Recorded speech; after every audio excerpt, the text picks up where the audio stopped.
ನಾಗ ಶಿರ ಸುಬ್ರಹ್ಮಣ್ಯ ಸುದರ್ಶನ ಚಕ್ರ ಸಹಸ್ರಾರು. ಅದಕ್ಕೆ ಏನಿರುತ್ತೆ, ನರ್ವ್ ಸಿಸ್ಟಮ್ಗೆ ಅದು ನೆನಪಿಟ್ಕೊಳ್ಳಿ. ನರಗಳ ಪ್ರಾಬ್ಲಮ್ ಏನೇ ಇರಲಿ. ನಮಸ್ಕಾರ ವೀಕ್ಷಕರೇ, ಇವತ್ತಿನ ಸಂಚಿಕೆಯಲ್ಲಿ ಅತಿಬಲ ಅನ್ನೋ ಒಂದು ದಿವ್ಯ ಔಷಧಿ, ಅದು ಒಂದು ಸಸ್ಯ, ಅದ್ರ ಬಗ್ಗೆ ಆಯುರ್ವೇದಿಕ್ ಸಸ್ಯ ಅದ್ರ ಬಗ್ಗೆ ಒಂದಿಷ್ಟು ನನಗೆ ತಿಳಿದಿರೋಂಥ ಮಾಹಿತಿಗಳನ್ನ ಕೊಡ್ತೀನಿ. ಇದರಲ್ಲಿ ಏನಪ್ಪ ಅಂತಂದರೆ, ಇದು ಕಿಡ್ನಿ ಸ್ಟೋನ್ಗೆ ಒಳ್ಳೆಯದು, ಮತ್ತು ಕಣ್ಗಳು ಮಂಜಾಗಿ ಕಣ್ಣಿನ ಪ್ರಾಬ್ಲಮ್ ದೂರ ಮಾಡುತ್ತೆ, ಮತ್ತು ಪೈಲ್ಸ್ಗೆ ಔಷಧಿ ಇದು. ಆಮೇಲೆ ಇನ್ನೊಂದು ಏನಪ್ಪ ಅಂತಂದರೆ, ಈ ನಾಯಿ ಕಚ್ಚಿದ್ರೆ ಅದಕ್ಕೂ ಕೂಡ ಔಷಧಿ ಆಗುತ್ತೆ. ಅದು ಹೇಗೆ ಯೂಸ್ ಮಾಡೋದು, ಯಾವ ಥರ ಬಳಸ್ಕೊಳ್ಳೋದು ಅದನ್ನು ಅಂತಂದರೆ, ಅದರಲ್ಲಿ ಎಲೆಗಳನ್ನ ಕಿತ್ಕೊಬಂದು ಚೆನ್ನಾಗಿ ತೊಳೆದು 1-2-3 ಸಲ ತೊಳೆದ್ಬಿಟ್ಟು ಅದನ್ನು ಕಷಾಯ ಮಾಡ್ಕೊಂಡು ಕುಡಿಯೋದ್ರಿಂದ ಕಿಡ್ನಿ ಸ್ಟೋನ್ ಹೋಗುತ್ತೆ, ಮತ್ತು ಕಣ್ಗಳು ನೀಟಾಗಿ ಕಾಣುತ್ತೆ.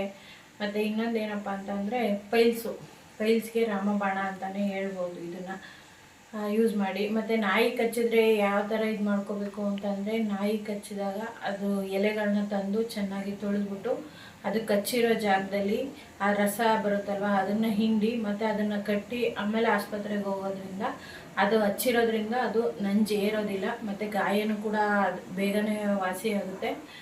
ಇಷ್ಟು ನನಗೆ ಗೊತ್ತಿರೋ ಮಾಹಿತಿ. ಇನ್ನು ತುಂಬ ಮಾಹಿತಿಗಳನ್ನ ತಗೊಳ್ಳೋಣ. ನಮ್ಮ ಗುರುಗಳು ಕಾರ್ಯಕ್ರಮದಲ್ಲಿದ್ದಾರೆ, ಅವ್ರನ್ನ ಕಾರ್ಯಕ್ರಮಕ್ಕೆ ಇನ್ವೈಟ್ ಮಾಡ್ಕೊಳ್ಳೋಣ, ಬನ್ನಿ. ನಮಸ್ಕಾರ ಗುರುಗಳೇ. ಇವತ್ತಿನ ವಿಷಯ ಏನಂದರೆ ಅತಿಬಲ.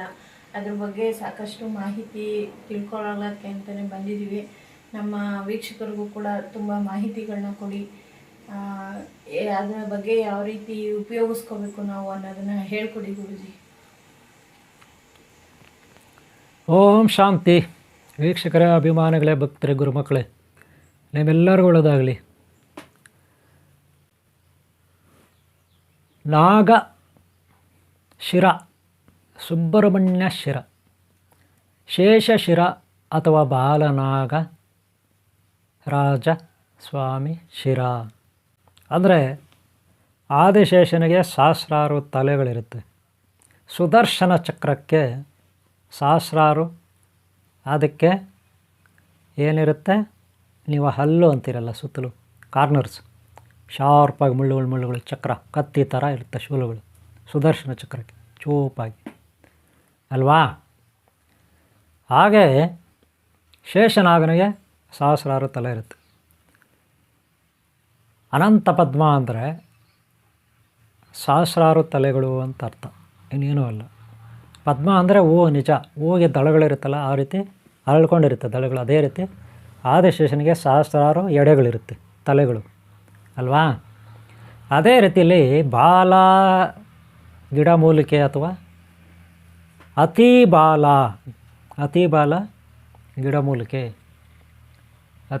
ಗಿಡಮೂಲಿಕೆ ಪುಷ್ಪರಾಣಿ ರಾಮನಗರ ಇವರು ಅದ್ರ ಬಗ್ಗೆ ಈಗ ನಿಮಗೆ ಸ್ವಲ್ಪ ಮಾಹಿತಿ ಕೊಟ್ಟಿದ್ದಾರೆ. ಉಳಿದಿದ್ದು ನನಗೆ ಕೂಡ ಕೇಳಿದೆ.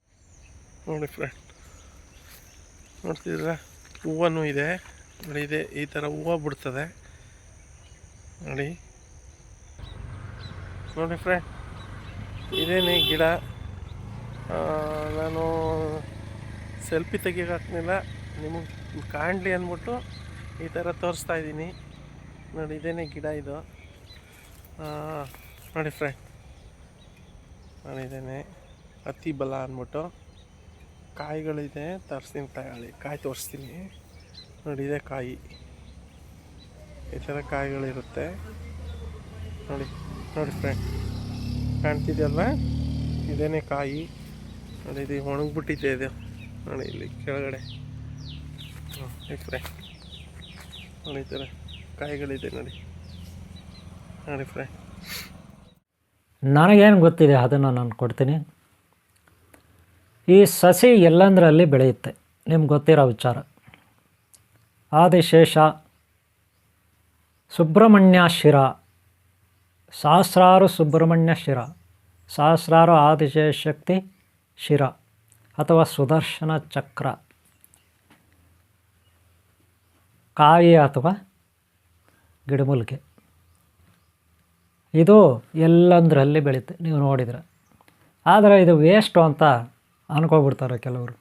ನಿಜ ಹೇಳ್ಬೇಕಂದ್ರೆ ಅತಿ ಬಾಲ ಅನ್ನೋದಕ್ಕಿಂತ ಅತಿ ಬಲ. ಬುಧಗ್ರಹ ಗೊತ್ತಲ್ಲ ನಿಮಗೆ? ಬುಧಗ್ರಹ ಮರ್ಕ್ಯುರಿ ಪಾದರಸದ ಥರ ಹೋಗ್ತಾನೆ. ಬುದ್ಧಿ ಕೂಡ ನಮ್ಮದು ಪಾದರಸದ ಥರ ಹೋಗಬೇಕು. ನಮ್ಮ ಬುದ್ಧಿ ಪಾದರಸದ ಥರ ಹೋಗಬೇಕು. ಬುಧ ಹೇಗೆ ಹೋಗ್ತಾನೆ ಹಾಗೆ ಆದಿಶೇಷ ಹೆಂಗೆ ಸಹಸ್ರಾರು ತಲೆಗಳನ್ನು ಹಾಡ್ತಾನೆ, ಸಹಸ್ರಾರು ತಲೆಗಳಲ್ಲಿ ಒಂದೇ ಸಾರಿ ಸಹಸ್ರಾರು ಆಲೋಚನೆಗಳನ್ನು ಮಾಡ್ತಾನೆ. ಹಾಗೆ ಸಹಸ್ರಾರು ಕೆಲಸಗಳನ್ನು ಏಕಕಾಲದಲ್ಲಿ ಮಾಡ್ತಾನೆ, ಸಹಸ್ರಾರು ಆಲೋಚನೆಗಳನ್ನು ಏಕಕಾಲದಲ್ಲಿ ಮಾಡ್ತಾನೆ ಆದಿಶೇಷ. ಅನಂತ ಪದ್ಮನಾಭ ಸ್ವಾಮಿ ಅಲ್ವಾ? ಸಹಸ್ರಾರು ಕೆಲಸ ಕಾರ್ಯಗಳನ್ನು ಏಕಕಾಲದಲ್ಲಿ ಮಾಡ್ತಾನೆ. ಹಾಗೆ ಸುದರ್ಶನ ಚಕ್ರ ಸಹಸ್ರಾರು, ಅದಕ್ಕೆ ಏನಿರುತ್ತೆ, ಮುಳ್ಳುಗಳಿರುತ್ತೆ, ಸುತ್ತಲೂ ಕತ್ತಿಗಳಿರುತ್ತೆ.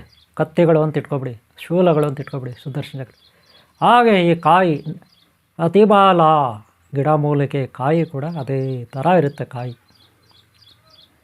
ಇದರಲ್ಲಿ ಏನಪ್ಪ ಉಪಯೋಗ ಅಂದರೆ, ಇದು ಅತಿ ತಂಪನ್ನು ಕೊಡುತ್ತೆ. ಉಷ್ಣನೂ ಕೊಡೋದಿಲ್ಲ, ಶೀತನೂ ಕೊಡೋದಿಲ್ಲ. ಅತಿಬಾಲ, ಬಾಲನಾಗಶಕ್ತಿ ಅಥವಾ ಶೇಷನಾಗಶಕ್ತಿ. ಗಿಡಮೂಲಿಕೆ ಏನಾಗುತ್ತೆ, ತಂಪು ಅಂದರೆ ಶೀತನೂ ಅಲ್ಲ, ಉಷ್ಣನೂ ಅಲ್ಲ. ಆ ಥರ ಒಂದು ಮೆಡಿಸನ್ ಇದು. ಆ ಥರ ಒಂದು ಮೆಡಿಸನ್ ಇರುತ್ತೆ, ಎಲ್ಲಂದರಲ್ಲಿ ಬೆಳೆಯುತ್ತೆ. ಇದರಲ್ಲಿ ಇದರ ತೊಗಟೆ ಬೇರು ಭಾಳ ಉಪಯೋಗ ಇದು. ನಾವಿದನ್ನು ಟೀ ಕಾಫಿಯಲ್ಲಿ ಹಾಕಿ ಕುಡಿಬೋದು. ಏನೂ ವೇಸ್ಟ್ ಇಲ್ಲ, ವಿಷಕಾರಿ ಏನೂ ಇಲ್ಲ.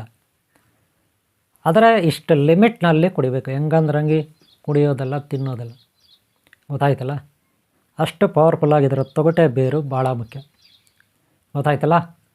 ದಾಂಪತ್ಯ ಜೀವನ ಹೆಂಡತಿ ಗಂಡ ಒಂದಾಗಿರಬೇಕು. ಅವರು ದೂರ ಆಗಬಾರ್ದು. ಅವರು ಸುಖ ಭೋಗ ಅವ್ರದ್ದೇ ಆದ ಜೀವನ ಇರ್ತದೆ. ಹಾಗೆ ಸಂತಾನ ವೃದ್ಧಿ, ಮಕ್ಕಳಾಗೋದಕ್ಕೆ ಎಷ್ಟೋ ಜನಕ್ಕೆ ಬಂಜತನ ಇರುತ್ತೆ. ಪುರುಷರಿಗೂ ಬಂಜತನ ಇರುತ್ತೆ, ಸ್ತ್ರೀಯರಿಗೂ ಬಂಜತನ ಇರುತ್ತೆ. ಬಂಜತನ ನಿವಾರಣೆ ಆಗಬೇಕಂದ್ರೆ ಇದೊಂಥರ ಅದೇನೇನೋ ಮಾತ್ರೆಗಳು ತಗೊಳ್ತಾರೆ ಬಿಡಿ, ಅದಕ್ಕೆಲ್ಲ ಡಾಕ್ಟ್ರುಗಳ ಹತ್ರ ಕನ್ಸಲ್ಟ್ ಮಾಡಿ ಬಂಜತನ ಹೋಗಲಿಕ್ಕೆ, ಮಕ್ಕಳಾಗಲಿಕ್ಕೆ. ಹಾಗೆ ಹೆಂಡತಿ ಗಂಡ ಅವರಲ್ಲಿ ಏನೋ ವೈಮನಸ್ಸು ಅಥವಾ ಅಂಡರ್ಸ್ಟ್ಯಾಂಡಿಂಗ್ ಇಲ್ಲ ಅಂದರೆ ಅದಕ್ಕೆಲ್ಲ ಸೂಕ್ತ ಅಂದರೆ ಈ ಬುಧ ಅಥವಾ ಶೇಷನಾಗ ಅಥವಾ ಆದಿಶೇಷ ಅಥವಾ ಸುದರ್ಶನ ಕಾಯಿ ಅಂತೀವಲ್ಲ ಗಿಡ, ಅಥವಾ ನಾಗಬಾಲ. ಈ ಒಂದು ತೊಗಟೆ, ಈ ಗಿಡದ ತೊಗಟೆ ಬೇರು ಬಹಳ ಮುಖ್ಯ. ಹಾಗೆ ಹೂವು, ಕಾಯಿ ಎಲ್ಲವೂ ಮುಖ್ಯನೇ. ಓಕೆನಾ? ಆದರೆ ಬೀಜ, ಕಾಯಿ ಇವುಗಳನ್ನು ಹೆಚ್ಚಾಗಿ ಯೂಸ್ ಮಾಡಬೇಡಿ. ಅದು ತುಂಬ ಪವರ್ಫುಲ್ ಆಗಿರುತ್ತೆ ಬೀಜಗಳಲ್ಲಿ. ಓಕೆನಾ? ಈಗ ಆರೋಗ್ಯದ ಬಗ್ಗೆ ನಾನು ಹೇಳಿದೆ. ನರ್ವ್ ಸಿಸ್ಟಮ್, ಇಡೀ ನಮ್ಮ ಶರೀರದಲ್ಲಿ ನರಗಳು, ಪಾರ್ಶ್ವವಾಯು ಅಂದರೆ ನಿಮ್ಗೆ ಗೊತ್ತಲ್ಲ, ಸ್ಟ್ರೋಕ್ ಆಗುತ್ತೆ ಕೆಲವರಿಗೆ. ನಿಮ್ಗೆ ಗೊತ್ತಿದ್ದಲ್ಲ, ಸ್ಟ್ರೋಕ್ ಆಗುತ್ತಲ್ಲ, ಒಂದು ಕೈ, ಒಂದು ಕಾಲು, ಒಂದು ಬಾಯಿ ಹೋಗ್ಬಿಡುತ್ತೆ, ಹೋಗ್ಬಿಡುತ್ತೆ, ಸ್ಟ್ರೋಕ್. ಪಾರ್ಶ್ವವಾಯು, ಲಕ್ವ ಅಂತಾರೆ, ಲಕ್ವ. ಇದಕ್ಕೆ ಇದರ ಬೇರು, ತೊಗಟೆ ಇದೆಲ್ಲ ಹರಿದು ಅಥವಾ ಹಾಗೆ ಕುದಿಸಿ ಅವ್ರಿಗೆ ಕುಡಿಸಿದ್ರೆ ಒಳ್ಳೆಯದು. ಮತ್ತು ಅವರು ಕಾಲು ಕೈಗೆಲ್ಲ ಹಚ್ಚಿದ್ರೆ ಇದರ ಸೊಪ್ಪು, ಹೂವು ಎಲ್ಲ ಹರಿದು ಎಳ್ಳೆಣ್ಣೆ ಬರುತ್ತಲ್ಲ, ಎಳ್ಳೆಣ್ಣೆನಲ್ಲಿ ಯೂಸ್ ಮಾಡಬೇಕು. ಎಳ್ಳೆಣ್ಣೆ ಕಾಯಿಸ್ಬಿಟ್ಟು ಆರಿಸ್ಬಿಟ್ಟು ಅದರಲ್ಲಿ ಹಚ್ಚಬೇಕು. ಒಳ್ಳೆ ಎಣ್ಣೆ ತಗೋಬೇಕು, ಕೆಮಿಕಲ್ದೆಲ್ಲ ತಗೋಬಾರ್ದು. ಓಕೆನಾ? ನರಗಳ ಸಿಸ್ಟಮ್, ಒಟ್ಟಾರೆ ನ್ಯೂರಾನ್ ಸಿಸ್ಟಮ್, ಮಾನಸಿಕ ರೋಗ, ತಲೆನೋವು, ಮಾನಸಿಕ ರೋಗ ಇವೆಲ್ಲ ಇದ್ದರೆ ಆ ಎಳ್ಳೆಣ್ಣೆಯಲ್ಲಿ ಇದರದ್ದು ಬೇರು, ತೊಗಟೆ, ಎಲೆ, ಹೂವು ಏನಾದರೂ ಸರಿ ಹರೀರಿ, ಎಳ್ಳೆಣ್ಣೆನಲ್ಲಿ ಮಿಕ್ಸ್ ಮಾಡಿ ತಲೆಗೆ ಹಚ್ಕೊಳ್ಳಿ. ನರ್ವ್ ಸಿಸ್ಟಮ್ಗೆ ಅದು ನೆನಪಿಟ್ಕೊಳ್ಳಿ. ನರಗಳ ಪ್ರಾಬ್ಲಮ್ ಏನೇ ಇರಲಿ, ಕೆಲವರು ಏನೋ ಪಿತ್ತ ಆಯಿತು, ಸನ್ನೆ ಆಯಿತು, ಸೆಳು ಹಿಡ್ಕೊಬಿಡ್ತು, ನರಗಳೆಲ್ಲ ಸೆಳ್ಕೊಬಿಡ್ತು, ಹಿಂಗೆಲ್ಲ ಹೇಳ್ತಾರೆ. ಅದಕ್ಕೆಲ್ಲ ಸೂಕ್ತ ಇದು. ಹಚ್ಕೋಬೇಕು ಮೈಯೆಲ್ಲ ಎಣ್ಣೆ ಥರ. ಆ ಎಳ್ಳೆಣ್ಣೆನಲ್ಲಿ ಹಾಕಿ ಎಲ್ಲೆಲ್ಲಿ ನರಗಳ ಪ್ರಾಬ್ಲಮ್ ಇರುತ್ತೆ, ಯಾವಾಗ ಎಲ್ಲಿ ಜೋಮ್ ಬರುತ್ತೆ, ಎಲ್ಲಿ ಹಿಡ್ಕೊಳ್ಳುತ್ತೆ ಕಾಲುಗಳು, ಬೆರಳುಗಳು ಸೆಳ್ಕೊಳ್ಳುತ್ತೆ ಅಂತಿರಲ್ಲ ಅದು. ಇದು ಭಾಳ ತಂಪು, ಉಷ್ಣನೂ ಅಲ್ಲ, ಶೀತನೂ ಅಲ್ಲ, ಎಲ್ಲ ಕಾಲಕ್ಕೂ ಸೂಕ್ತ. ಗೊತ್ತಾಯ್ತಲ್ಲ? ಹಾಗೇ ಆಸ್ತಮಾ ಇರುತ್ತೆ. ಆಸ್ತಮಾ ಗೊತ್ತಲ್ಲ? ಆಸ್ತಮಾ ಅಂದರೆ ಉಸಿರಾಟದ ತೊಂದರೆ, ಮತ್ತೊಂದು ಇರುತ್ತೆ. ಇದು ಸಮತೋಲನವಾಗಿಡುತ್ತೆ, ಉಷ್ಣನೂ ಅಲ್ಲ, ಶೀತನೂ ಅಲ್ಲ, ಸಮತೋಲನವಾಗಿ. ಇದು ಎದೆಗೆಲ್ಲ ಹಚ್ಚಬೇಕು ಎಳ್ಳೆಣ್ಣೆಯಲ್ಲಿ. ಈ ಬೇರು ತೊಗಟೆ ಎಲ್ಲ ಹರಿದು ಎಳ್ಳೆಣ್ಣೆಯಲ್ಲಿ ಮಿಕ್ಸ್ ಮಾಡಿ ಹಚ್ಚಬೇಕು. ಎದೆಗೆ, ಕೈ ಕಾಲಿಗೆ, ಕುತ್ತಿಗೆಗೆ, ಹಣೆಗೆ ಎಲ್ಲ ಕಡೆ ಹಚ್ಬೋದು. ನರ್ವ್ ಸಿಸ್ಟಮ್ ಒಟ್ಟಿನಲ್ಲಿ ನರಗಳು ಚಳಿಗಾಲದಲ್ಲಿ ತಡ್ಕೊಳಕ್ಕಾಗಲ್ಲ ನಾವು ಅಲ್ವಾ, ಸೆಳ್ಕೊತವೆ. ಆಮೇಲೆ ಕೆಲವ್ರಿಗೆ ಏನೇನೋ ಪ್ರಾಬ್ಲಮ್ ಇರುತ್ತೆ ನರಗಳ ಸಿಸ್ಟಮಲ್ಲಿ, ಪಾರ್ಶ್ವವಾಯು ಇರುತ್ತೆ. ಸರಿಯಾಗಿ ನಾವು ಬೆನ್ನ ಮೇಲೆಲ್ಲ ಇಟ್ಕೋಬೇಕು. ಈ ಕುಂಡಲಿನಿ ಸಾಧನೆಯಲ್ಲಿ ಮೂಲಾಧಾರ ಚಕ್ರದಿಂದ ಸಹಸ್ರಾರವರೆಗೂ ಕುಂಡಲಿನಿ ಹೇರಬೇಕಾದ್ರೆ ಇಡ, ಪಿಂಗಳ, ಸುಷುಮ್ನ ನಾಡಿಗಳು ನಮ್ಮ ಬೆನ್ನು ಮೂಳೆ ಏನು ಹಿಂದ್ಗಡೆ ಇದೆ ಅಲ್ಲಿ ನರ್ವ್ ಸಿಸ್ಟಮ್ ಎಲ್ಲ ಆಕ್ಟಿವ್, ಒಂದು ಒಳ್ಳೆ ಪ್ರಶಾಂತವಾಗಿ ಅದು ಮಹಾಬಲ ಪಡೆಯುತ್ತೆ, ಅತಿಬಲ ಮಹಾಬಲ ಪಡೆಯುತ್ತೆ. ಆದಿಶೇಷ ನಾಗರ ಸ್ವಾಮಿ ಆ ಒಂದು ದೈಹಿಕವಾಗಿ ಆ ಶಕ್ತಿ ವೃದ್ಧಿ ಆಗಬೇಕಾದ್ರೆ ಇದ ಒಂದು ಗಿಡಮೂಲಿಕೆಯಿಂದ ಮಾತ್ರ ಸಾಧ್ಯ. ಗೊತ್ತಾಯ್ತಲ್ಲ. ನರ್ವ್ ಸಿಸ್ಟಮ್ ಒಟ್ಟಾರೆ ನ್ಯೂರಾನ್ ಸಿಸ್ಟಮ್, ನ್ಯೂರಾಲಜಿಸ್ಟ್ ಅಂತಿರಲ್ಲ ಡಾಕ್ಟ್ರುಗಳಿಗೆ, ಆ ಸಿಸ್ಟಮ್ ಇದು. ಗೊತ್ತಾಯ್ತಾ. ನರಗಳು ಒಟ್ಟಿನಲ್ಲಿ ಬುದ್ಧಿಮಟ್ಟ ಎಲ್ಲ ಹೆಚ್ಚುತ್ತೆ. ಮತ್ತು ಹೃದಯಕ್ಕೆ ನಾವು ಸಂತೋಷವಾಗಿ ಹ್ಯಾಪಿಯಾಗಿರ್ಬೇಕಲ್ಲ, ಎದೆ ಮೇಲೆಲ್ಲ ಹಾಕ್ಕೊಂಡ್ರೆ ಇದು ಹೃದಯಕ್ಕೆ ಒಳ್ಳೆ ಕೆಲಸ ಮಾಡುತ್ತೆ. ಅದಕ್ಕೆ ಕಷಾಯ ಮಾಡಿ ಸ್ವಲ್ಪ ಕುಡಿಬೇಕು, ಸ್ವಲ್ಪ ಯೂಸ್ ಮಾಡಿ, ಬೇರು ತೊಗಟೆ ಎಲ್ಲ. ಗೊತ್ತಾಯ್ತಲ್ಲ. ಈ ರೀತಿ ಇದು ದೈಹಿಕವಾಗಿ ಬಹಳ ಉತ್ತಮ ಇರುತ್ತೆ. ಆದರೆ ಪ್ರೆಗ್ನೆನ್ಸಿಗಳು, ಮಕ್ಕಳು ಇವ್ರಿಗೆಲ್ಲ ನೀವು ಇದನ್ನು ಬಹಳ ಕಡಿಮೆ ಪ್ರಮಾಣದಲ್ಲಿ ಕೊಡ್ಬೋದು, ತೊಂದರೆ ಏನಿಲ್ಲ. ಇದೇನು ತೊಂದರೆ ಇಲ್ಲ, ಎಲ್ಲರೂ ಯೂಸ್ ಆಗುತ್ತೆ, ಆ ಥರ ಏನಿಲ್ಲ. ಓಕೆನಾ. ನರ್ವ್ ಸಿಸ್ಟಮ್ಗೆ ಇದು ಒಳ್ಳೆಯದು, ಆದರೆ ಕಡಿಮೆ ಪ್ರಮಾಣ ಅವ್ರಿಗೆಲ್ಲ. ಓಕೆನಾ. ಅನಂತರ ಇನ್ನು ದೈವಿ ವಿಚಾರಕ್ಕೆ ಬರೋಣ. ಯಂತ್ರ, ತಂತ್ರ, ಮಂತ್ರ ವಿಚಾರಕ್ಕೆ ಬಂದರೆ ನಾವು ಬುಧಗ್ರಹ ಗೊತ್ತಲ್ಲ, ಬುಧದೇವ ಸುಖಭೋಗಗಳಿಗೆ, ದಾಂಪತ್ಯ ಜೀವನಕ್ಕೆ ನೀವು ನಾಗದೇವತೆಗಳ ಆರಾಧಿಸ್ತೀರ. ಎಲ್ಲಿ? ನಾಗರಕಟ್ಟೆ, ಅಶ್ವತ್ಥಕಟ್ಟೆನ ಅಲ್ವಾ, ಆರಾಧಿಸಲ್ವ. ಆ ಬುಧ ಗ್ರಹ ಇದನ್ನಲ್ಲ, ಕುಮಾರಸ್ವಾಮಿ ಗಣಪತಿ ಏನಿದ್ದಾರೆ, ಓಂ ಶ್ರೀ ಸಿದ್ಧಿ ಬುದ್ಧಿ ಧೂಮ್ರಕೇತು ಕಲ್ಕೆ ಚಿಂತಾರ ವಿದ್ಯಾ ಮಹಾಗಣಪತಿ ಏನಿದ್ದಾರೆ, ಆ ಮಹಾನ್ ಶಕ್ತಿ ಏನಿದ್ದಾರೆ, ಹಾಗೆ ಶ್ರೀ ವೆಲ್ಲಿಮ ದೇವಸ್ಥಾನದ ಕುಮಾರಸ್ವಾಮಿ ಏನು ಶಕ್ತಿ ಇದ್ದಾರೆ, ಹಾಗೆ ಮೂಷಕರಾಜ್ ಮಯೂರ ದೇವತಾ ವಾಹನಗಳು ಎಲ್ಲ, ಹಾಗೆ ಸರ್ವ ದೇವತಾ ಗುರುಶಕ್ತಿ, ಮಾತಾಪಿತಾ ಪೂರ್ವಶಕ್ತಿ, ಹಾಗೆ ಹಿತೇಶ್ ಬಂದು ಹಿತಶಕ್ತಿ, ನಮ್ಮ ಪೂರ್ವಿಕರ ಶಕ್ತಿ ಅದರಲ್ಲಿ ಅಡಕವಾಗಿರುತ್ತೆ. ಯಾವುದು? ನಾಗಬಾಲ, ಶೇಷನಾಗ, ಅನಂತ ಪದ್ಮ, ಸುಬ್ರಹ್ಮಣ್ಯ, ಶಿರ, ಈ ಸಸಿ, ಆ ಬೇರು, ಕಾಯಿ, ತೊಗಟೆನಲ್ಲಿ ಅದನ್ನು ನಾವು ಸದುಪಯೋಗಪಡಿಸ್ಕೋಬೇಕು. ಹಂಗಾದರೆ ಮಂತ್ರ, ಬೀಜಾಕ್ಷರ ಮಂತ್ರ, ಆ ಬೇರು ಯಾವ ಬೇರು ಅದರಲ್ಲಿ ದಕ್ಷಿಣದ ಕಡೆ ಮುಖ ಮಾಡಿರುತ್ತೆ. ಯಾವ ಕಡೆ? ದಕ್ಷಿಣದ ಕಡೆ ಮುಖ ಮಾಡುತ್ತೆ ಬೇರು. ಅದರ ಬೇರು ಅದು ದಕ್ಷಿಣದ ಕಡೆ ಮುಖ ಮಾಡಿರುತ್ತೆ ಬೇರು. ಅದನ್ನು ಕಟ್ ಮಾಡಿ ತರಬೇಕು. ಯಾವ ವಾರ? ಬುಧವಾರ ತರಬೇಕು. ಹಂಗಾರೆ ಮಂಗಳವಾರ ಹೋಗ್ಬಿಟ್ಟು ನೀವು ಆವಾಹನ ಕೊಡಬೇಕು. ಏನು ಆವಾಹನ ಕೊಡಬೇಕು? ಆ ಗಿಡಕ್ಕೆ ಓ ವೃಕ್ಷ ದೇವತಾ, ಯಕ್ಷ ಯಕ್ಷಿಣಿ, ಯಕ್ಷ, ರಕ್ಷ, ಮಹಾರಕ್ಷ, ನಾಗರಾಜ ರಕ್ಷ, ಈ ರೀತಿ ಹೇಳಿಬಿಟ್ಟು ಏನು ಮಾಡಬೇಕು? ಈ ಮಂತ್ರ ಹೇಳಿ ಆವಾಹನಕ್ಕೆ. ನಾನು ಹೇಳಿದೆ ನೋಡಿ, ಮಮ ಕಾರ್ಯ ಸಿದ್ಧಿಂ ಕುರುಕುರು ಸ್ವಾಹ. ಈ ಮಂತ್ರ ಹೇಳಿಬಿಟ್ಟು ಆವಾಹನ ಕೊಟ್ಬಿಟ್ಟು ಬರಬೇಕು. ಮೊದಲನೇ ದಿನ, ಆ ಹಿಂದಿನ ದಿನ ಈ ಮಂತ್ರ ಅಂದರೆ ಮೊದಲನೇ ದಿನ ಈ ಮಂತ್ರ ನೀವು ಆವಾಹನ ಕೊಡೋಕ್ಕೆ ಮಂತ್ರ. ಓಕೆನಾ? ಆವತ್ತು ಈ ಮಂತ್ರ ಹೇಳಿಬಿಟ್ಟು ಬಂದುಬಿಡಿ. ಮಾರನೇ ದಿನ ನೀವು ಹೋಗಿ ಏನು ಮಾಡಬೇಕು? ಆ ಬೇರು ಯಾವ ಕಡೆ ಇರಬೇಕು? ದಕ್ಷಿಣ ಕಡೆ ಇರಬೇಕು. ಅದನ್ನು ಕಟ್ ಮಾಡೋಕ್ಕೆ ಮುಂಚೆ ಈ ಮಂತ್ರ ಹೇಳಿ. ಈ ಮಂತ್ರ ಹೇಳಿಬಿಟ್ಟು ಕಟ್ ಮಾಡಬೇಕು. ಆದರೆ ಗಿಡದ ಹತ್ರ ಈ ಮಂತ್ರಗಳು ಕನಿಷ್ಠ 108 ಸಾರಿ ಹೇಳಲೇಬೇಕು. 108 ಸಾರಿ ಹೇಳಬೇಕು. ಓಕೆನಾ? ಈ ಮಂತ್ರ ಹೇಳಿಬಿಟ್ಟು ಕಟ್ ಮಾಡಿ ಬೇರನ್ನ. ಕಟ್ ಮಾಡಿದ್ದಾದಮೇಲೆ ಬೇರನ್ನ ಹಿಂದಕ್ಕೆ ನೋಡಬಾರ್ದು, ನೇರವಾಗಿ ಮನೆಗೆ ಬರಬೇಕು. ಆ ಮನೆ ಅಥವಾ ದೇವಸ್ಥಾನ, ನಿಮ್ಮ ಮಠ ಏನಿದೆ ಅಲ್ಲಿಗೆ ಬನ್ನಿ. ನೀವು ವಾಸ ಮಾಡೋ ಸ್ಥಳ ಅಲ್ಲಿಗೆ ಬನ್ನಿ. ಯಾರ ಹತ್ರ ಮಾತಾಡಬಾರ್ದು, ಹಿಂದಕ್ಕೆ ನೋಡಬಾರ್ದು, ಯಾರ ಹತ್ರ ಮಾತಾಡಬಾರ್ದು. ಮೂತಿಗೆ ಬಟ್ಟೆ ಕಟ್ಕೊಬಿಡಿ, ಟವಲ್ಗೆ ಏನೋ ಅಂತ. ಯಾರ ಹತ್ರ ಮಾತಾಡಬಾರ್ದು, ಮೌನ. ಓಕೆನಾ? ಬಂದ್ಬಿಡ್ಬೇಕು. ಹಿಂದಕ್ಕೆ ನೋಡಬಾರ್ದು. ಮನೆ ಹತ್ರ ಬಂದು ಆ ಬೇರನ್ನ ತೊಳೆದು ಸ್ವಲ್ಪ ಒಣಗಿಸಿ, ನೀಟಾಗಿ ಶುದ್ಧವಾಗಿ ತೊಳೆದು ಒಣಗಿಸಿ, ಆಮೇಲೆ ಒಂದು ಕೇಸರಿ ಅರಿಶಿನ ಕಲರ್ ಬಟ್ಟೆಲಿ ಸುತ್ತಿ ದೇವ್ರ ಮನೇಲಿ ನೀವೆಲ್ಲಿ ಇಡ್ತೀರ ಅಲ್ಲಿಡಿ. ಓಕೆನಾ? ಈಗ ಪ್ರೋಸೆಸ್ ನೆಕ್ಸ್ಟ್ ಸ್ಟಾರ್ಟ್ ಮಾಡೋಣ. ಏನಪ್ಪ ಅಂದರೆ ಅದಕ್ಕೆ ಒಂದು ಬೀಜಾಕ್ಷರ ಮಂತ್ರ ಬೇಕಲ್ವ ನಿಮಗೆ. ಏನು ಬೀಜಾಕ್ಷರ ಮಂತ್ರ? ನಾಗದೇವತೆ, ಸುಬ್ರಹ್ಮಣ್ಯ, ಗಣಪತಿ, ಹಾಗೆ ಅನಂತ ಪದ್ಮತೆ, ಅನಂತ ಲಕ್ಷ್ಮಿ ಇವ್ರದ್ದು ಬೀಜಾಕ್ಷರ ಮಂತ್ರ. ಶ್ರೀಮನ್ನಾರಾಯಣ. ಓಕೆನಾ? ಹಾಗೆ ಅದರಲ್ಲಿ ಮುಖ್ಯವಾಗಿ ಬ್ರಾಹ್ಮಿ ಶಕ್ತಿ ಮಂತ್ರನೂ ಇರುತ್ತೆ, ಬ್ರಹ್ಮಾಜಿ ಮಂತ್ರ ಇರುತ್ತೆ, ಸೃಷ್ಟಿಕರ್ತ ಆತ. ಗೊತ್ತಾಯ್ತಲ್ಲ? ಹಾಗೆ ಧನ್ವಂತರಿ, ಅಶ್ವಿನಿ ಕುಮಾರ ಇವ್ರ ಮಂತ್ರನೂ ಇದರಲ್ಲಿ ಇರುತ್ತೆ. ಒಂದು ಸಾರಿ ನೋಡ್ಕೊಬಿಡಿ. ಎಲ್ಲ ಒಟ್ಟಾರೆ ಶಿವಶಕ್ತಿಯಿಂದ. ಓಕೆನಾ? ಈ ಮಂತ್ರವನ್ನು ನೀವು ಡೈಲಿ ಬೆಳಗ್ಗೆ ನಿಮ್ಗೆ ಯಾವ ಟೈಮ್ಗೆ ಅಡ್ಜಸ್ಟ್ ಆಗುತ್ತೆ ಆ ಟೈಮ್ಗೆ ಪಠನೆ ಮಾಡಬೇಕು. ಎಷ್ಟು ಸಾರಿ? ಒಂದು ಸಾರಿ ಕೂತ್ಕೊಂಡ್ರೆ 10 ನಿಮಿಷ ಕೂತ್ಕೋಬೇಕು, ಕದಲಬಾರ್ದು. ನೋಡಿಕೊಂಡು ಬುಕ್ಕದಲ್ಲಿ ಬರೆದಿರ್ತೀರ, ನೋಡಿಕೊಂಡು ಪಠನೆ ಮಾಡಿ, 10 ನಿಮಿಷ ಕೂತ್ಕೊಳ್ಳಿ.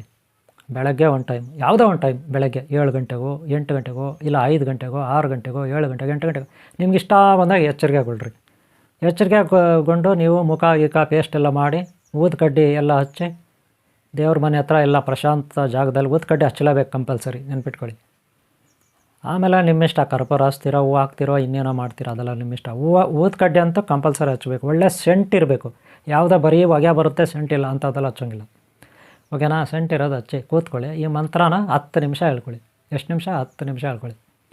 ಆನಂತರ 11 ಗಂಟೆಗೆ ಒಂದು ಸಾರಿ, 12 ಗಂಟೆಗೆ ಒಂದು ಸಾರಿ ಹೇಳ್ಕೊಳ್ಳಿ. ಆಮೇಲೆ ಮತ್ತೆ 2:15 ಒಂದು ಸಾರಿ ಕೂತ್ಕೊಳ್ಳಿ, ಹೇಳ್ಕೊಳ್ಳಿ. ಮತ್ತು 5:15 ಒಂದು ಸಾರಿ ಕೂತ್ಕೊಳ್ಳಿ, ಹೇಳ್ಕೊಳ್ಳಿ. ಮತ್ತು ರಾತ್ರಿ 8:15 ಒಂದು ಸಾರಿ ಕೂತ್ಕೊಳ್ಳಿ, ಹೇಳ್ಕೊಳ್ಳಿ. ಮತ್ತು ಮಲಗೋ ಒಂದು 10:00 ಹೇಳ್ಕೊಳ್ಳಿ ರಾತ್ರಿ. ಈ ರೀತಿ ದಿನಕ್ಕೆ 5 ಸಾರಿ 10 ನಿಮಿಷ ಕೂತ್ಕೊಂಡ್ರೆ 1000 ಜಪ ಆಗುತ್ತೆ. ಈ ರೀತಿ ನೀವು 21 ಡೇಸ್ ಮಾಡಬೇಕು. 21 ದಿನ ಮಾಡಬೇಕು, 21 ಡೇಸ್. ಇದು ಗಣಪತಿಗೆ ತುಂಬ ಇಷ್ಟ. ಹಾಗೆ ಪ್ರತಿ ಬುಧವಾರ ನೈವೇದ್ಯ ಮಾಡಬೇಕು. ಕಡುಬಾದರೂ ಮಾಡಿ, ಪಾಯಸ ಆದರೂ ಮಾಡಿ, ಒಟ್ಟಿನಲ್ಲಿ ಸ್ವೀಟ್ ಮಾಡಬೇಕು. ಓಕೆನಾ? ಪ್ರತಿ ಬುಧವಾರ 3 ವಾರ ಅಷ್ಟೇ, ಇನ್ನೇನು ಜಾಸ್ತಿ ಇಲ್ಲ, 21 ದಿನ. ಆಮೇಲೆ 21 ದಿನ ಆದಮೇಲೆ ನಿಮಗೆ ಈ ಮಂತ್ರ ಸಿದ್ಧಿ ಆಗಿರುತ್ತೆ. ಆಮೇಲೆ ದಿನ 108 ಸಾರಿ ಹೇಳ್ಕೊಂಡ್ರೆ ಸಾಕು. ದಿನ 108 ಸಾರಿ ಹೇಳ್ಕೊಂಡ್ರೆ ಸಾಕು. ಒಂದು ಸಾರಿ ಕೂತ್ಕೊಂಡಾಗ 21 ಸಾರಿ ಹೇಳಿ ಸಾಕು. ಆಮೇಲೆ ಈ ಬೇರುಗಳಿರುತ್ತಲ್ಲ, ಅದನ್ನು ನಿಮ್ಮ ಹತ್ರ ಯಾರನ್ನ ಕಷ್ಟ ಅಂತ ಬರ್ತಾರೆ, ಅದಕ್ಕೆ ನೀವು ಮೊದಲೇ ರೆಡಿ ಮಾಡಿಕೊಳ್ಳಿ. ಯಾವುದು? ಗ್ರಹಣ ಟೈಮ್ಗಳಲ್ಲಿ 108 ಸಾರಿ, ಅದಕ್ಕಿಂತ ಹೆಚ್ಚಾಗಿ ಈ ಮಂತ್ರವನ್ನು ಅಭ್ಯಾಸ ಮಾಡ್ಕೊಳ್ಳಿ. ಹಾಗೆ ಅಮಾವಾಸ್ಯೆ ಟೈಮ್ಗಳು, ಪೌರ್ಣಮಿ ಟೈಮ್ಗಳು, ಭಾನುವಾರ, ಬುಧವಾರ ಶ್ರೇಷ್ಠ. ವಾರಕ್ಕೊಂದು ಸಾರಿ ಬುಧವಾರ ಶ್ರೇಷ್ಠ. ಆ ದಿನ ಹೆಚ್ಚಾಗಿ ನೀವು ಆರಾಧಿಸ್ಬೇಕು. 3 ವಾರ ನೈವೇದ್ಯ. ಓಕೆನಾ? ಆಮೇಲೆ ನೀವು ಪ್ರತಿ ವಾರನೂ ನೈವೇದ್ಯ ಮಾಡ್ಕೊಳ್ಳಿ, ನಾನು ಬೇಡ ಅನ್ನಲ್ಲ. ಒಟ್ಟಿನಲ್ಲಿ ಬುಧವಾರ ಶ್ರೇಷ್ಠ. ನೀವು ಯಾರಿಗಾದ್ರೂ ತಾಯ್ತಾ ಕೊಡ್ಬೇಕಾರೆ, ಇದೆಲ್ಲ ಕೊಡ್ಬೇಕಾದ್ರೆ ಬುಧವಾರ ಅವ್ರನ್ನ ಕರೀರಿ. ಬುಧವಾರ ಕರೆದು ಅವ್ರ ಹತ್ರ ದಕ್ಷಿಣೆ ತಗೊಳ್ಳಿ. ಅವರೆಷ್ಟು ಕೊಟ್ಟರೆ ಅಷ್ಟು ದಕ್ಷಿಣೆ ತಗೊಳ್ಳಿ. ಅವ್ರಿಗೆ ತಾಯ್ತಾ ಕೊಡಿ. ಯಾರ್ಯಾರಿಗೆ ತಾಯ್ತಾ ಕೊಡ್ಬೇಕು ನೀವು? ಮಕ್ಕಳು ಆಗದೆ ಇರೋರಿಗೆ, ಬಂಜತನ ಇರೋರಿಗೆ, ಗಂಡಸರಾಗಲಿ ಹೆಂಗಸರಾಗಲಿ. ಇದು 1ನೇದು. 2ನೇದು, ಒಂದು ವೇಳೆ ಸಂತಾನಹೀನತೆ, ಅವರಲ್ಲಿ ಶಕ್ತಿ ಕೊಂದಿರ್ತದೆ, ಹೆಣ್ಣು ಗಂಡು, ಅವ್ರಿಗೆ ಇದು ಆಗುತ್ತೆ. ಓಕೆನಾ? 3ನೇದು ಪಾರ್ಶ್ವವಾಯು. ಅದು 2ನೇದು ಪಾರ್ಶ್ವವಾಯು ಅಂದರೆ ಲಕ್ವ ಹೊಡಿತಲ್ಲ, ಸ್ಟ್ರೋಕು, ಅವ್ರಿಗೆ. 3ನೇದು ಆಸ್ತಮಾ, ಅವರು ಪೀಡಿತರಿರ್ತಾರಲ್ಲ ಆಸ್ತಮಾ, ಅವ್ರಿಗೆ. ಮತ್ತು ಹೃದಯ ಪ್ರಾಬ್ಲಮ್ ಇರೋರಿಗೆ 4ನೇದಾಗಿ. ಕಾಲುಗಳು ನೋವು, ಕಾಲುಗಳಲ್ಲಿ ನರ್ವ್ ಸಿಸ್ಟಮ್ ನೋವು, ಕೀಲುಗಳಲ್ಲಿ ಹಿಡ್ಕೊಬಿಟ್ಟಿದೆ, ಅಲ್ಲಿ ಹಿಡ್ಕೊಬಿಟ್ಟಿದೆ, ಇಲ್ಲಿ ಹಿಡ್ಕೊಬಿಟ್ಟಿದೆ, ಅಲ್ಲಿ ಶಾಳ್ಕೊಬಿಟ್ಟಿದೆ, ಇಲ್ಲಿ ಸಿಗೋಬಿಟ್ಟು ಬರ್ತಾರಲ್ಲ ಅವ್ರಿಗೆ. ಒಟ್ಟಾರೆ ನರ್ವ್ ಸಿಸ್ಟಮ್ಗೆ ಒಳ್ಳೆ ಹುಮ್ಮಸ್ಸು ಇರುತ್ತೆ. ದಾಂಪತ್ಯ ಜೀವನಕ್ಕಿದು ಸೂಕ್ತ. ಓಕೆನಾ? ಅದಕ್ಕೆ ಅವ್ರಿಗೆ ಈ ತೊಗಟೆ ಬೇರು ಪುಡಿ ಕೊಡಿ. ಓಕೆ? ಇದು ನೆಕ್ಸ್ಟ್ ಏನಪ್ಪ ಅಂದರೆ, ಈ ಮಂತ್ರವನ್ನು ನೀವು 21 ಸಾರಿ ಹೇಳಿ ಅವ್ರಿಗೆ ಕೊಡಬೇಕು. ಅವ್ರಿಗೆ ಕೊಡುವಾಗ 21 ಸಾರಿ ಹೇಳಿ ಆ ತಾಯ್ತವನ್ನು ಕೊಡಬೇಕು. ದಕ್ಷಿಣೆ ಕಂಪಲ್ಸರಿ ತೊಗೋಬೇಕು. ಅವ್ರು ಎಷ್ಟು ಕೊಟ್ಟರೆ ಅಷ್ಟು. ಓಕೆನಾ? ಇದು ಇಲ್ಲ ಕೊರಿಯರಲ್ಲಿ ಕಳಿಸ್ತೀರಾ ಕಳಿಸಿ, ಅವ್ರಿಗೆ ಪೋಸ್ಟಲ್ಲಿ ಕಳಿಸ್ತೀರಾ ಕಳಿಸಿ, ಅದೆಲ್ಲ ಕಳಿಸ್ಬೋದು. ಆದರೆ ಬುಧವಾರನೇ ನೀವು ಅವ್ರಿಗೆ ಕೊಟ್ಟರೆ ಒಳ್ಳೆಯದು. ಓಕೆನಾ? ಇದಿಷ್ಟ ಆಯಿತು. ಈಗ ಮಂತ್ರ ಪಠನೆ ಮಾಡೋದು ಹೇಳ್ಕೊಟ್ಟಿದ್ದೀನಿ, ಅದು ಹೆಂಗೆ ಕಿತ್ಕೊಂಬರೋದು ಹೇಳ್ಕೊಟ್ಟಿದ್ದೀನಿ. ಮತ್ತು ಕಿತ್ಕೊಂಡು ಬರೋವಾಗ ಏನು ಮಂತ್ರ ಹೇಳಬೇಕು, ಅದಕ್ಕೆ ಹಿಂದಿನ ದಿನ ಹೇಳಬೇಕು, ಎಲ್ಲ ಹೇಳಿ ಮಂತ್ರ ಕೊಟ್ಟಿದ್ದೀನಿ, ನೋಡ್ಕೊಬೋದು ನೀವು. ಓಕೆನಾ? ಇಷ್ಟ ಆಯಿತು. ಇಷ್ಟು ಮಾಡ್ಕೊಳ್ಳಿ. ಆದರೆ ನೀವು ಯಾವ ಫೋಟೋ ಇಟ್ಕೋಬೇಕು ಅಂದರೆ, ಗಣಪತಿದು ಓಂ ಶ್ರೀ ಸಿದ್ಧಿ ಬುದ್ಧಿ ಧೂಮ್ರಕೇತು ಕಲ್ಗೆ ಚಿಂತಾರ ವಿದ್ಯಾ ಮಹಾಗಣಪತಿ ಮೂಷಕರಾಜ್ ಇವ್ರದ್ದು ಫೋಟೋ ಇಟ್ಕೊಳ್ಳಿ. ನೆಕ್ಸ್ಟು ಶ್ರೀ ವೆಲ್ಲಿಮಠ ದೇವಸ್ಥಾನ ಮತ್ತು ಕುಮಾರಸ್ವಾಮಿ ಅವ್ರದ್ದು ಇಟ್ಕೊಳ್ಳಿ. ಆಮೇಲೆ ಓಂ ಶ್ರೀ ಅನಂತ ಪದ್ಮಾವತಿ ಅನಂತ ಲಕ್ಷ್ಮಿ ಅನಂತ ಪದ್ಮನಾಭಸ್ವಾಮಿ ಅವ್ರದ್ದು ಇಟ್ಕೊಳ್ಳಿ. ಗೊತ್ತಾಯ್ತಲ್ಲ? ಈ ರೀತಿ ಇಟ್ಕೋಬೋದು. ಹಾಗೆ ನೀವು ಸರಸ್ವತಿದು ಇಟ್ಕೋಬೋದು, ಶಿವಶಕ್ತಿ ಇಟ್ಕೋಬೋದು, ತೊಂದರೆ ಇಲ್ಲ. ಮೈನು ಅನಂತ ಪದ್ಮಾವತಿ ಅನಂತ ಲಕ್ಷ್ಮಿ ಶ್ರೀ ಸಿದ್ಧಿ ಬುದ್ಧಿ ಧೂಮ್ರಕೇತು ಕಲ್ಕೆ ಚಿಂತಾರ ವಿದ್ಯಾಮಹಾಗಣಪತಿ ಶ್ರೀ ವೆಳ್ಳಿಮಠ ದೇವಸ್ಥಾನ ಕುಮಾರಸ್ವಾಮಿ ಆದಿಶೇಷ ಒಟ್ಟಾರೆ ನಾಗರಾಜ ಸ್ವಾಮಿಗೆ ಸಂಬಂಧಪಟ್ಟಿದ್ದು. ಗ್ರಹ ಬಂದು ಬುಧ ಗ್ರಹ, ನೆನ್ಪಿಟ್ಕೊಳ್ಳಿ. ಗ್ರಹ ಯಾವುದು ನಿಮಗೆ? ಬುಧ ಗ್ರಹ ಹೆಚ್ಚಿನ ಶಕ್ತಿಶಾಲಿ. ಮರ್ಕುರಿ ಪಾದರಸ, ಓಕೆನಾ. ಒಟ್ಟಾರೆ ನರ್ವ್ ಸಿಸ್ಟಮ್ ನಮ್ಮ ಕರೆಕ್ಟಾಗಿದ್ದರೆ ಜೀವನದಲ್ಲಿ ಬೋಲ್ಟ್ ನೆಟ್ ಕರೆಕ್ಟಾಗಿದ್ದಂಗೆ. ಇಲ್ಲಾಂದರೆ ಲೂಸ್ ಅಂತಾರೆ ಅಲ್ವಾ? ಯಾಕೆ? ಮಾತಾಡೋಕ್ಕೆ ಬರೋಲ್ಲ, ಹೆಂಗೆಂಗೋ ಮಾತಾಡ್ತಾರೆ, ಎಮೋಷ್ನಲ್ ಹೆಂಗೆ ಹೋಗ್ತಾರೆ, ಫುಲ್ ಎಮೋಷ್ನಲ್ ಆಗಿರ್ತಾರೆ. ಅವ್ರು ಏನು ಮಾಡ್ತಾರೆ? ಮಾತು ಕರೆಕ್ಟಾಗಿರಲ್ಲ, ಕೈಗಳು ಕರೆಕ್ಟಾಗಿಲ್ಲ, ಎಲ್ಲ ಶೆಳವ್ರಾಗ ಅಂತಾರೆ. ಕೆಲವರು ಬೈತಾರೆ, ಏನೋ ಶೆಳವ್ರಾಗ, ಏನೋ ನಿನಗೆ, ಏನೋ ಲೂಸ್ ಏನೋ ನೀನು ಅಂತಾರೆ. ಯಾಕೆ? ನರ್ವ್ ಸಿಸ್ಟಮ್ ಕರೆಕ್ಟಾಗಿಲ್ಲ. ನೋಡಿರಿ, ಒಂದು ಮಾತು ಹೇಳ್ತೀನಿ ಕೇಳಿ. ಈ ಜಗತ್ತಿನಲ್ಲಿ ನೀವು ಮೊದಲು ಯೋಗ ಯಾವುದೇ ಧ್ಯಾನಕ್ಕಾಗಲಿ ಯಾವುದಕ್ಕಾಗಲಿ ಕೂರೋದಾದರೆ ಕನಿಷ್ಠ ಯಾವಾಗ ನೀವು 1.5 ಅವರ್ ಕೂರ್ತೀರಿ, ಒಂದೇ ಸತತವಾಗಿ ಅಭ್ಯಾಸ ಮಾಡಿ ಮೊದಲು 2 ನಿಮಿಷ ಅಭ್ಯಾಸ, ಒಂದು ಸಾರಿ ಕೂತ್ಕೊಂಡ್ರೆ 2 ನಿಮಿಷ ಅಷ್ಟೇ ಸಾಕು, 1 ವಾರ. ಆಮೇಲೆ 2ನೇ ವಾರದಲ್ಲಿ 5 ನಿಮಿಷ ಕೂರ್ರಿ, 3ನೇ ವಾರದಲ್ಲಿ 10 ನಿಮಿಷ ಕೂರ್ರಿ, 4ನೇ ವಾರದಲ್ಲಿ 15 ನಿಮಿಷ ಕೂರ್ರಿ, 5ನೇ ವಾರದಲ್ಲಿ 25 ನಿಮಿಷ 20 ನಿಮಿಷ ಕೂರ್ರಿ, 6ನೇ ವಾರ 25, 7ನೇ ವಾರ 30 ನಿಮಿಷ ಕೂರ್ರಿ. ಅರ್ಧ ಗಂಟೆ ನೀವು ಕೂತ್ಬಿಟ್ರೆ ಅಷ್ಟೊತ್ತಿಗೆ ನಿಮ್ಮ ಕಾಲುಗಳು ಮೈ ಕೈ ಎಲ್ಲ ನೋವು ಬಂದುಬಿಡುತ್ತೆ, ಇರೋಕ್ಕಾಗಲ್ಲ, ಓಡಾಡೋಕ್ಕೆ ಹೋಗಲ್ಲ, ಆ ಕಡೆ ಕುತ್ತಿಗೆ ತಿರ್ಸೋಕ್ಕಾಗಲ್ಲ, ಅಷ್ಟು ಕಷ್ಟ ಆಗುತ್ತೆ. ಆದರೂ ಪರವಾಗಿಲ್ಲ, ಅಭ್ಯಾಸ ಮಾಡಿ. ಆದರೆ ಯಾವಾಗ ನೀವು 1.5 ಗಂಟೆ ಸತತವಾಗಿ ಕೂರ್ತೀರಿ, ಆವಾಗ ಇಡೀ ನಿಮ್ಮ ಶರೀರ ದಿವ್ಯ ಶರೀರ ಆಗುತ್ತೆ. ದಿವ್ಯಶಕ್ತಿ ಅಂದರೆ ದೇವರ ಶರೀರ, ದೇವತೆಗಳ ಶರೀರ ಆಗುತ್ತೆ. ಆವಾಗ ನರ್ವ್ ಸಿಸ್ಟಮ್ಮು ನಿಮ್ಮ ಕಂಟ್ರೋಲ್ ಬರುತ್ತೆ. ಯಾವಾಗ ನರ್ವ್ ಸಿಸ್ಟಮ್ ನಿಮ್ಮ ಕಂಟ್ರೋಲ್ ಬರುತ್ತೆ, ಆವಾಗ ನೀವು ಏನೇ ಆಲೋಚನೆ ಮಾಡಿದ್ರು ಅದು ಕರೆಕ್ಟಾಗಿರುತ್ತೆ. ನೀವೇನೇ ಆಜ್ಞೆ ಮಾಡಿದ್ರು ಬೇರೆಯವ್ರಿಗೆ, ಅವ್ರು ನಿಮ್ಮ ಮಾತು ಕೇಳ್ತಾರೆ, ವಶ ಆಗ್ತಾರೆ. ಇಡೀ ಜಗತ್ತೇ, ಗ್ರಹಗಳು, ತಾರೆಗಳು, ನಕ್ಷತ್ರಗಳು, ಗಿಡ ಮರ ಬಳ್ಳಿಗಳು ಎಲ್ಲವೂ ನಿಮ್ಮ ವಶ ಆಗುತ್ತೆ. ಅಂದರೆ ನಿಮ್ಮ ನರಗಳು, ನಿಮ್ಮ 3ನೇ ಕಣ್ಣಿಂದ ಮೆಸೇಜ್ ಹೋಗಲಿಕ್ಕೆ ನಿಮ್ಮ ನರ್ವ್ ಸಿಸ್ಟಮ್ ಕರೆಕ್ಟಾಗಿರಬೇಕು. ನರ್ವ್ ಸಿಸ್ಟಮ್ ಅಂದರೆ ಒಂದು ಎಲೆಕ್ಟ್ರೋಮ್ಯಾಗ್ನೆಟಿಕ್ಕು ಅಥವಾ ಬಯೋ ಎನರ್ಜಿ ಅಂತೀವಿ ಇದನ್ನು, ಗೊತ್ತಾಯ್ತಲ್ಲ. ಒಂದು ಎನರ್ಜಿ ಒಂದು ಕಡೆಯಿಂದ ಇನ್ನೊಂದು ಕಡೆ ಬಯೋ ಎನರ್ಜಿ ಸಿಗ್ನಲ್ಸ್ ಹೋಗಬೇಕಾದ್ರೆ, ನ್ಯೂಟ್ರನ್ನ ಸಿಗ್ನಲ್ ಹೋಗಬೇಕಾದ್ರೆ ನಿಮ್ಮ ಶರೀರದಿಂದ ನಿಮ್ಮ ನರ್ವ್ ಸಿಸ್ಟಮ್ ಕರೆಕ್ಟಾಗಿರಬೇಕು. ಆ ನರ್ವ್ ಸಿಸ್ಟಮ್ ಕರೆಕ್ಟಾಗಿದ್ದರೆ ನಿಮ್ಮ ಮಾತು ಕರೆಕ್ಟಾಗಿರುತ್ತೆ, ನಿಮ್ಮ ಆಲೋಚನೆ ಕರೆಕ್ಟಾಗಿರುತ್ತೆ, ನೀವು ಮಾಡೋ ಆಕ್ಟಿವಿಟಿ ಮೋಟಿವೇಶನ್ ಕರೆಕ್ಟಾಗಿರುತ್ತೆ, ನಡವಳಿಕೆ ಕರೆಕ್ಟಾಗಿರುತ್ತೆ. ನೀವೇನು ಆಲೋಚನೆ ಮಾಡಿದ್ರೆ ಅದು ಮೆಸೇಜ್ಗಳ ಮೂಲಕ ತಲುಪುತ್ತೆ. ಯಾವ ದೇವತೆಗಳು ಬೇಕೋ, ಯಾವ ಶಕ್ತಿಗಳು ಬೇಕೋ ಎಲ್ಲದಕ್ಕೂ ತಲುಪುತ್ತೆ. ನೀವೇನು ಆಜ್ಞೆ ಮಾಡ್ತೀರ ಅದನ್ನು ಈ ಪ್ರಕೃತಿ ಫಾಲೋ ಮಾಡುತ್ತೆ. ಇಡೀ ಜಗತ್ತು ನಿಮ್ಮ ವಶ ಆಗುತ್ತೆ, ಯಾವುದೇ ಡೌಟ್ ಇಲ್ಲ. ಪ್ರಾಣಶಕ್ತಿ ನಿಮ್ಮ ವಶ ಆಗುತ್ತೆ. ಈಗ ಅರ್ಥ ಆಯ್ತು ಹೇಳಿದ್ದು? ಅಷ್ಟು ಪವರ್ಫುಲ್ ಇರುತ್ತೆ. ಇದಕ್ಕೆ ಅತಿಬಲ ಅಂತ ಕೆಲವರು ಕಲಿತಾರೆ, ಮಹಾಬಲ ಅಂತ ಕರೀತಾರೆ, ಸುದರ್ಶನ ಚಕ್ರ ಗಿಡಮೂಲಿಕೆ ಅಂತ ಕರೀತಾರೆ. ನೋಡ್ದಾ, ಗಿಡಮೂಲಿಕೆಗಳೇ ಅಷ್ಟೊಂದು ಪವರ್ಫುಲ್ ಇರ್ತದೆ. ಓಕೆ, ಇದರ ಬೇರೆ ಎಲ್ಲ ತಂದು ಮನೇಲಿ ಪೂಜೆ ಮಾಡಿರಿ, ಕಾಯಿ ಪೂಜೆ ಮಾಡಿರಿ. ಬೇರೆಯವರಿಗೆ ತಾಯ್ತನಲ್ಲೇ ರೆಡಿ ಮಾಡ್ಕೊಳ್ಳಿ. ತಾಯ್ದ ಹೇಳ್ಕೊಟ್ಟಿದ್ದೀನಿ ಈಗಾಗಲೇ ಎಷ್ಟೋ ಸಾರಿ. ಗ್ರಂಥಿಗೆ ಅಂಗಡಿಯಲ್ಲಿ ತಾಯ್ತಗಳು ಪೇಪರ್ ಸಿಗುತ್ತೆ, ತಗೊಂಡು ಬನ್ನಿ, ಮನೆಗಳು ಮಾಡಿ ಅದರಲ್ಲಿ ಎಷ್ಟು ಬೀಜಾಕ್ಷರ ಕೂರಿಸ್ಬೇಕು ಮನೆಗಳಲ್ಲಿ ಅಂತ ನಾನು ಹೇಳ್ಕೊಡ್ತೀನಿ ನಿಮಗೆ. ಎಷ್ಟು ಬೀಜಾಕ್ಷರ ಕೊಡ್ಬೇಕಂತ. ನೀವು ನಮ್ಮ ಹತ್ರ ದೀಕ್ಷೆ ತಗೋಬೇಕು, ಏನು ಉಪದೇಶ ತಗೋಬೇಕು, ಮಂತ್ರ, ಅದು ಸಪ್ರೇಟಾಗಿ. ಆವಾಗ ತಾಯ್ತ ಮಾಡೋದು ಹೆಂಗೆ ಅಂತ ಇಲ್ಲಿ ಕಲಿಬೋದು ಆನ್ಲೈನ್ ಕ್ಲಾಸಸ್ಸಲ್ಲಿ, ಗೊತ್ತಾಯ್ತಲ್ಲ. ಆದರೂ ನಿಮಗೆ ನಾನು ಕೊಡ್ತೀನಿ ಬೀಜಾಕ್ಷರ ಮಂತ್ರ. ಇದನ್ನು ತಾಯ್ತದೊಳಗೆ ಬರೆದಾಕಬೇಕು, ತಾಯ್ತದೊಳಗೆ ಇಡಬೇಕು ಈ ಅಕ್ಷರಗಳನ್ನು. ಈ ರೀತಿ ಮನೆಗಳು ಮಾಡ್ಕೊಳ್ಳಿ, ಎಷ್ಟು ಮನೆ ಇದೆ ಅಷ್ಟು ಮನೆ ಮಾಡ್ಕೊಳ್ಳಿ, ಎಷ್ಟು ಅಕ್ಷರ ಇದೆ ಅಷ್ಟು ಬರ್ಕೊಳ್ಳಿ. ಇದನ್ನು ತಾಯ್ತದೊಳಗೆ ನೀಟಾಗಿ ಸುತ್ತಬಿಟ್ಟು ಹಾಕಿ. ಗ್ರಂಥಿಗೆ ಅಂಗಡಿಯಲ್ಲಿ ಸಿಗುತ್ತೆ, ನೀವೇ ಮಾಡ್ಕೋಬೋದು, ಓಕೆನಾ. ನೀವೇ ಮಾಡ್ಕೋಬೋದು. ಇದನ್ನು ಹಾಕಿ ಕೊಡಿ ತಾಯ್ತನ. ಇದಕ್ಕೆ ನೀವು ರೆಡ್ ಕಲರ್ ದಾರ ಕಟ್ಟಿ, ರೆಡ್ಡು ಬ್ಲ್ಯಾಕ್ ಬರುತ್ತೆ, ಓಕೆನಾ. ಇಷ್ಟು ಮಾಡ್ಕೊಳ್ಳಿ, ನಿಮ್ಗೆ ಒಳ್ಳೇದಾಗಲಿ. ಈ ಕಾರ್ಯಕ್ರಮ ಇಲ್ಲಿ ಮುಗಿಸ್ತಾ ಇದ್ವಿ. ಎಲ್ಲರೂ ಒಳ್ಳೇದಾಗಲಿ. ಏನೇನು ಡೌಟ್ ಇದ್ದರೆ ಕಾಮೆಂಟ್ ಬಾಕ್ಸಲ್ಲಿ ಬರೀರಿ ಅಥವಾ ವಾಟ್ಸಪ್ಪಲ್ಲಿ ನನಗೆ ಕನೆಕ್ಟ್ ಆಗಿ. ನಿಮ್ಮೆಲ್ಲರಿಗೂ ಒಳ್ಳೇದಾಗಲಿ. ಇಲ್ಲಿ ಆನ್ಲೈನ್ ಕ್ಲಾಸಸ್ ಇರುತ್ತೆ, ಸೇರ್ಕೊಳ್ಳಿ. ಗುರುದಕ್ಷಿಣೆ ಹಾಕಿ ಆನ್ಲೈನ್ ಕ್ಲಾಸಸ್ ಸೇರ್ಕೊಳ್ಳಿ ಒಂದಷ್ಟು, ಓಕೆನಾ. ಕಲೀರಿ. 3-3.5 ತಿಂಗಳು ಕ್ಲಾಸಸ್ ಇರುತ್ತೆ. ಕುಂಡಲಿನಿ ಸಾಧನೆ, ಯೋಗ ಸಾಧನೆ, ಸಪ್ತಚಕ್ರಗಳ ಸಾಧನೆ ಇರುತ್ತೆ 3.5 ತಿಂಗಳು.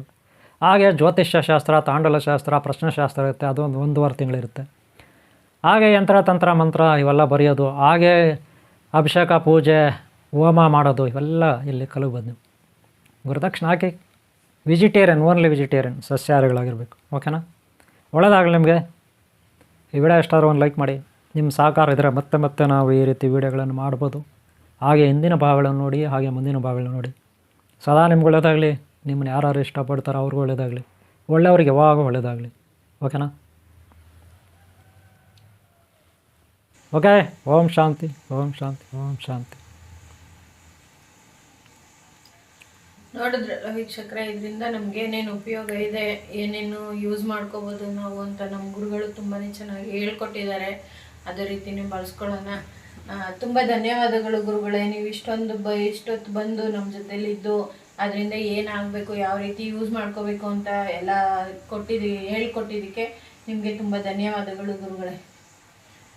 ವೀಕ್ಷಕರೇ, ಅತಿ ಬಲ ಅಂದರೆ ಅದರ ಹೆಸರಲ್ಲೇ ಇದೆ, ಅತಿ ಬಲವಾಗಿದೆ ಅಂತ. ಯಾರೂ ಕೂಡ ಇದು ಮಾಡ್ಕೋಬೇಡಿ, ಅದನ್ನು ಬಳಸ್ಕೊಳ್ಳಿ. ಯಾವ ರೀತಿ ಹೇಳಿದ್ದಾರೆ ಅದು ಯಾವ ರೀತಿ ಯೂಸ್ ಮಾಡ್ಕೊಳ್ಳಿ. ಎಲ್ಲದಕ್ಕೂ ಜಾಸ್ತಿ ಡಾಕ್ಟ್ರ್ ಹತ್ರ ಹೋಗ್ತಾ ಇರ್ತೀವಿ, ಅದು ಬಿಟ್ಟು ನಮ್ಮ ಮನೆ ಸುತ್ತನೇ ಅಕ್ಕಪಕ್ಕನೇ ಇರುತ್ತೆ, ನಮಗೆ ಗೊತ್ತಿರಲ್ಲ. ಈ ಥರ ಗೊತ್ತಿಲ್ಲದೆ ಇರೋ ಮಾಹಿತಿಗಳನ್ನ ಸ್ವಲ್ಪ ನಾವು ಆದಷ್ಟು ತಿಳ್ಕೊಂಡು ಮನೆ ಔಷಧಿ ಮಾಡ್ಕೊಳ್ಳೋಕ್ಕೆ ಟ್ರೈ ಮಾಡೋಣ. ನಮಸ್ಕಾರ ವೀಕ್ಷಕರೇ.